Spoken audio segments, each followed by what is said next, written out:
Video করছেন কিনা কি বাচ্চ আমার সালা কপাল হয়েছে এই মালগুলোই জোটে আমার।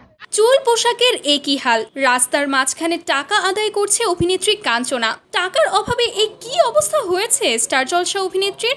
জানেন কি তার সাথে ঘটে যাওয়া এই কাহিনীর পেছনে আসল রহস্যটা কি?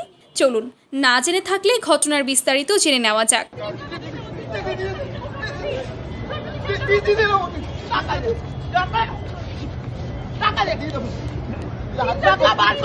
সকাল সকাল শিয়ালদা স্টেশনে অভিনেত্রীর কাণ্ড কারখানা রীতিমতো ভাইরাল। ভিডিওতে দেখা যাচ্ছে কাঞ্চনা মিত্র এক যুগলের কাছে বকেয়া টাকা দাবি করছে।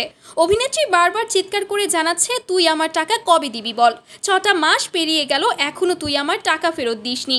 আমার সাথে চালাকি, আমার টাকা ফেরত দিবি না? আমি বাপু কেন যে তোদের মতো লোকজন পাই বুঝি না। ফকিন্নির জাত। আগামী সেপ্টেম্বরের 19 তারিখ পর্যন্ত সময় দিলাম, এর মধ্যে যদি টাকা না দিস তুই দেখে নিবি আমি কে।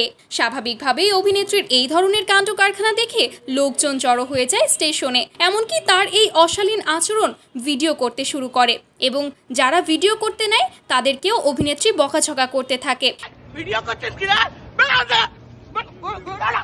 এই ব্যাপারটা ভাইরাল হওয়ার পর অভিনেত্রীর কাছ থেকে নাকি জানতে চাওয়া হয় অভিনেত্রী কেন এমনটা করেছে।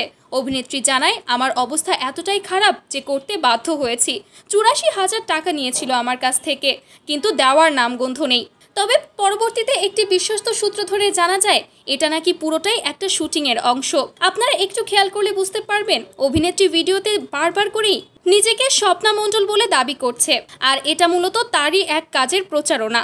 জানা যাচ্ছে কলকাতার শুটিং সেটের অবস্থা নাকি খুবই খারাপ, প্রযোজকদের হাতে টাকা পয়সা নেই, তাই এই শটটা নিতে তাদের অনেক বেশি খাটনি খাটতে হতো, অনেক বেশি টাকার প্রয়োজন হতো।